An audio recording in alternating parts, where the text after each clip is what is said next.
What's going on, guys? We're seeing back a brand new video, and today we are going to be reviewing the F1 2015 Bahrain Grand Prix, the fourth of 19 rounds of the F1 2015 season. This review will contain spoilers, so please click off if you guys haven't seen the video. But anyway, let's get straight into the results then. And taking his third win of the season, it was Mercedes driver Lewis Hamilton, the reigning world champion, took a pretty dominating victory. He wasn't really threatened. He was in kind of, the timings, having a 3.3 second lead and having the brake problems, towards the end of the race.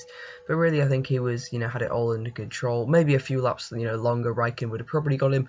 But that's just how racing is. You can't really say just a few more laps, or if they'd done this differently. It was just how it played out. I think Hamilton had it in the bag all along. If Raikkonen or Rosberg would have pressured him more, or up their pace, I think Hamilton would have had an answer to it. I think he was just kind of managing his race very, very well. Just what we've seen from him in Australia and China, and we see it again here in Bahrain. His third win of the season, leading the championship very, very comfortably. So nearly has taken maximum points this season and is set for a blistering season. Could pretty much win a good probably 90% of the races. We could see just looks pretty much unbeatable in terms of Rosberg beating him. The main threat does actually seem to be from Ferrari now, as we saw Kimi Raikkonen coming home in second place. Really solid result for him. Probably the driver of the day, a really cool and calm, collected drive, provided a very good strategy from Ferrari. I think they made the right decision. A few people deliberating, if should he have, pit a bit early for the second stop. But I think that allowed him to really use his tyres to the full potential. Of course, doing an alternative strategy to everyone else, going soft, medium, soft. I think if Mercedes drivers, had didn't have a quality and they were just allowed to, do whatever strategy they thought was best for, each driver. And I do think, Rosberg really should have gone onto the medium tyres for the second stint. Of course, like I said, Mercedes want to keep everything fair, but I think this would allow Rosberg to easily get second, and I really think Mercedes kind of missed something there. Rosberg could have probably challenged Hamilton as well. It had been kind of played out a bit like last year. Rosberg on the faster tyres at the end, a bit like what Raikkonen managed to do to Hamilton, but there was brake problems for both of the Mercedes cars towards the end, hence why Rosberg lost that second place to Raikkonen. Had he not had the brake problems, he may possibly, probably still lost second place. It'd have been very close, that's for sure. Fourth place was Valtteri Bottas, who will be overjoyed to come out of this weekend with a fourth place and 12 strong points. His best result of the season, of course, missed Australia. Had pretty good results in Malaysia and China, but he really, took it to Felipe Massa this weekend. Really got the better of him. Of course, Massa had his problems, starting from the pit lane in this race, but Bottas just did everything right. We were seeing flashes of the 2014 Bottas again, which we really haven't been able to see because of his back problems, and just, the Williams has barely been on the TV just because they're so far kind of, behind Ferrari and Mercedes, but so far ahead of everyone else. They're kind of in a weird kind of middle stance where, they haven't really got the pace to, like I said, fight the Ferrari or Mercedes, but they're not too slow, where they're going to be caught by Lotus and, such like. I think it was a good race in terms of confirming Williams are the third best team. There were slight worries from within the team that Lotus may have caught them this weekend, or even Red Bull. But I think Bottas confirmed that Williams are still the best, the third best team, and we're wanting to up that to the second best team, in the coming races. With of course, Spain being a great, race for many teams to be bringing updates. The start of the European season. Also Canada, watch out for as well, because that's the first kind of race after Monaco. Teams that always tend to bring updates to Spain, massive updates, because Monaco's the next race. It doesn't really matter about the power. In terms of power, I'm talking about, of course they're going to be bringing major updates anyway.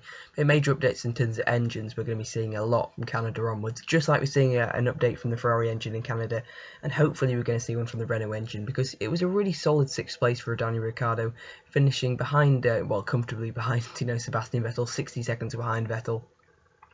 I'm sorry, no, 20 seconds behind Vettel.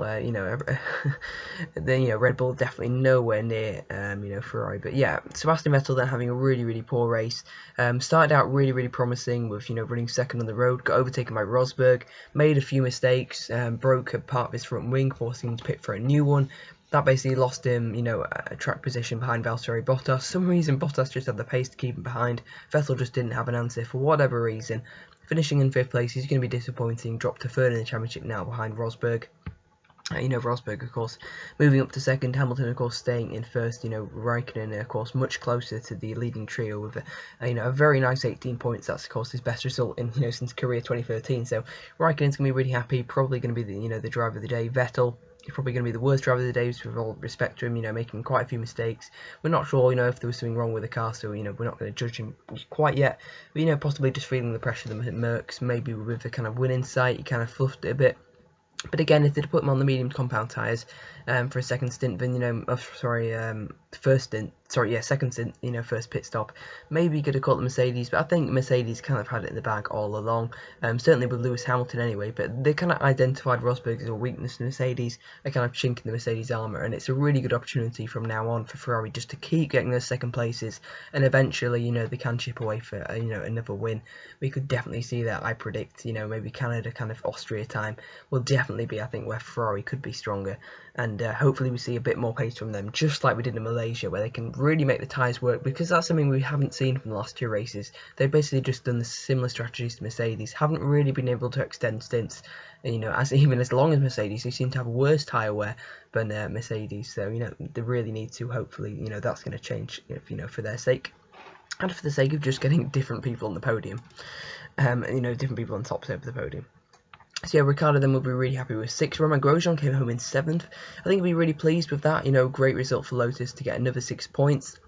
Really big shame for his teammate Pastor Maldonado, who had I think it was a brake failure. His brakes were steaming as he came into the pits, and that dropped him all the way down to 15th. Practically, basically ended his race. He might as well have, retired, but at least he gets his first finish of the season, so he's now actually classified in the driver's standings. But that race number 13 has not worked out for him at all. Whereas, Grosjean's had a really promising start to the season, especially in these last 2 races. He's got points on the board in both. That's definitely going to set him off for the rest of the season. Sergio Perez gets his first big points of the season, of course. He got a point in Australia, but that was kind of a bit lucky. He didn't even drive that well. He was only ahead of Button, of course, when everyone else had retired. But this one was a proper, really good, definitely best race of the season for Checo. Coming home in 8th place, picking up 4 points, very solid race for him. Probably bigger and more than, Force India were expecting. They looked really strong in qualifying, and, they've kind of translated that into, some good points. Probably slightly disappointed, Hulkenberg not getting points, but I think it was mainly down to strategy. Perez could just make his tyres and, make them last longer for a bit more than Nico could. Danny Fiat did a brilliant job in 9th, coming from 17th on the grid all the way up to 9th, proving Red Bull really did have the pace to, kind of get up there, maybe even ahead of Lotus had Danny Fiat started up, so, up further up the grid. So I think Fiat, really did impress after a pretty average qualifying. He made a few moves on the likes of Alonso, Massa, Nasr, so yeah, good race for Fiat, definitely his best race of the season to come home to get a further 2 points to add his tally that, started in Malaysia. 2 points finishes out of 4, not a bad start to the season for Fiat, bearing in mind, of course, he had problems in Australia and China. Felipe Massa then came from the pit lane to up to 10th. Probably could have been better had they probably get a bit of a better strategy. Arguably should have just done a 3 stop rather than having a really, really awkward 2 stop. Their last stint was way too long. I think it was about 25-30 laps.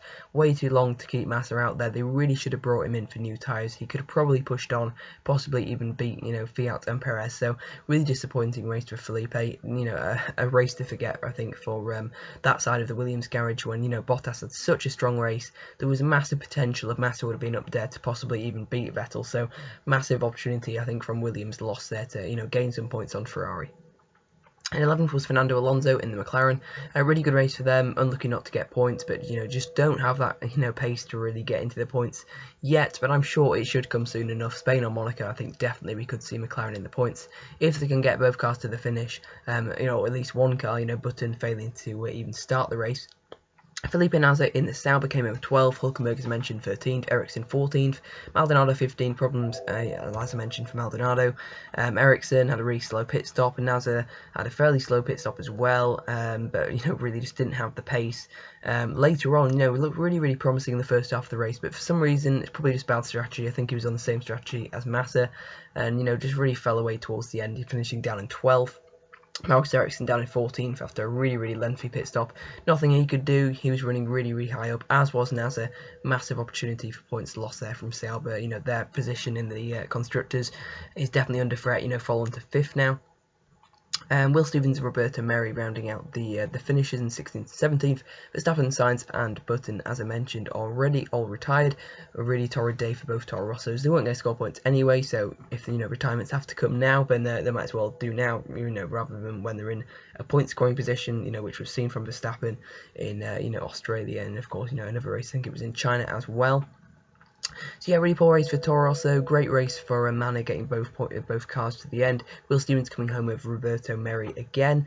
So fantastic job from Merhi. Hamilton, of course, coming ahead of Rosberg. Raikkonen ahead of Vettel. Bottas comfortably ahead of his teammate, of course, but nothing much he could do. So yeah, we saw a lot of teammates kind of dominating their other half. I think Hamilton did a really good job in this race to win his 3rd race of the season. He leads the championship now, and it's going to be pretty tough going to Spain to see anybody stopping the Briton. So if I had to give a race rating out of 10, then I'd probably give it a 6. It wasn't, the best race, but it wasn't really the worst race. A bit of an anticlimax, I think, with the race for the lead. A bit of a shame that Vettel, lost his front wing, or lost a bit of it, and had to pit. That kind of killed the race up front. And not too many midfield battles after, a really promising start in terms of midfield battles. They all kind of fell away towards the end. But anyway, you guys can let me know down in the comment section below. See you guys next time, and goodbye.